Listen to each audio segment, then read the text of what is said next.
جو دبئی میں تعلیم حاصل کرنے گیا تھا اور اب وہ واپس آ چکا ہے، وہ بھی اپنی بیوی کے ساتھ۔ میرے دیور نے وہیں شادی کی اور میرا سسر اس سے ناراض تھا، اس لیے اسے گھر آنے کی اجازت نہیں دی۔ نہ ہی اس بات کا علم میرے گھر والوں کو تھا کہ فرقان کا کوئی اور بھائی بھی ہے۔ ان دونوں میاں بیوی کو دیکھ کر میں حیران تھی۔ میرے سسر ابھی بھی غصے میں کھڑے تھے، کہنے لگے کہ اگر اپنی مرضی سے شادی کی تھی تو پھر اسے یہاں واپس کیوں لائے ہو، وہیں رہتے۔ وہ ہاتھ جوڑ کر معافی مانگنے لگا۔ پھر فرقان نے بھی کہا کہ ابا غصہ جانے دیں، جو ہونا تھا وہ ہو چکا ہے، عمران کو گلے لگا لیں۔ بہرحال اب میری دیورانی بھی آ چکی تھی، کافی خوبصورت سی دبلی پتلی سی لڑکی تھی۔ میں نے بھی شکر کیا تھا کہ اب میں گھر پر اکیلی نہیں ہوں۔ کافی خوش مزاج اور باتونی قسم کی لڑکی تھی، میرے ساتھ گھل مل گئی تھی۔ عمران نے فرقان کے ساتھ فیکٹری جانے لگا تھا۔ میرے سسر کی توجہ مجھ سے ہٹ کر اب دیورانی کی جانب مبذول ہو گئی تھی۔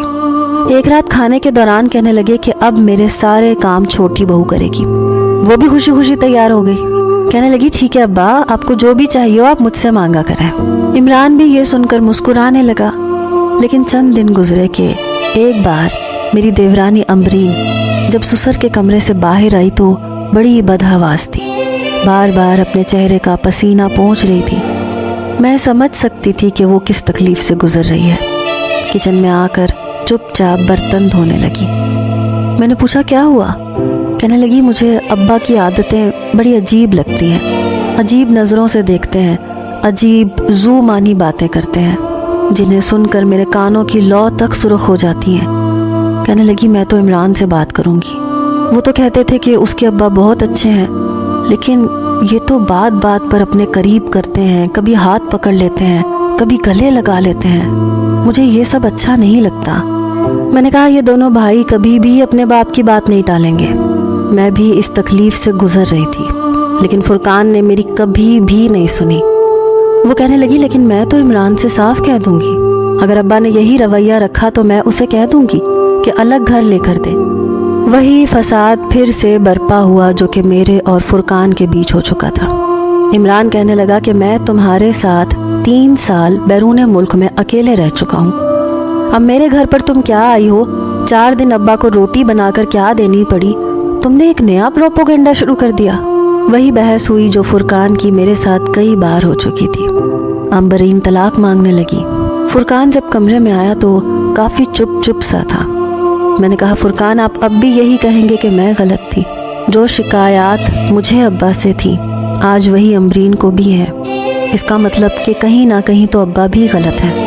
میں آپ سے سچ کہہ رہی ہوں، انہیں ایک بیوی کی ضرورت ہے، بے شک ان کی عمر 70 سال ہے۔ آپ کو تو چاہیے تھا کہ اپنی والدہ کی وفات کے کچھ عرصے بعد ہی ان کی شادی کروا دیتے، تاکہ وہ ہمیں سچ میں بیٹیاں ہی سمجھتے۔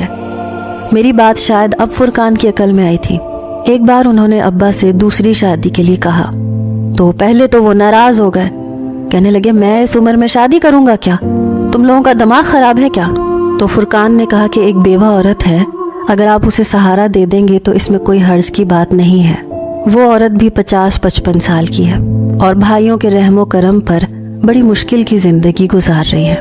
پہلے تو ابا نے نخرے دکھائے، لیکن پھر 2-4 دن بعد خود ہی کہنے لگے کہ ٹھیک ہے میں اس سے نکاح کر لیتا ہوں۔ چند دن میں ہی میرے سسر کا نکاح ہو گیا اور اس سے فرق یہ پڑا کہ گھر کا ماحول کافی حد تک بہتر ہو چکا۔ فرقان اب مجھ سے خود کہتے تھے کہ تم نے ٹھیک کیا ہے، ابا کو ایک بیوی کی ہی ضرورت تھی۔ میری نئی ساس سسر کا بہت زیادہ خیال رکھتی تھی، اب میرے سسر کی نظریں بھی ہم پر بے باکی سے نہیں اٹھتی تھیں۔ ہمارے معاشرے میں یہ چیز بہت عام ہو گئی ہے کہ اگر باپ کی عمر زیادہ ہو جائے تو اولاد انہیں دوسری شادی نہیں کرنے دیتی اور ایک محاذ کھڑا کر لیتی ہے، جس کی وجہ سے ایسی مشکلات کا سامنا آنے والی بہوؤں کو کرنا پڑتا ہے، جیسا کہ مجھے اور امبرین کو کرنا پڑا تھا۔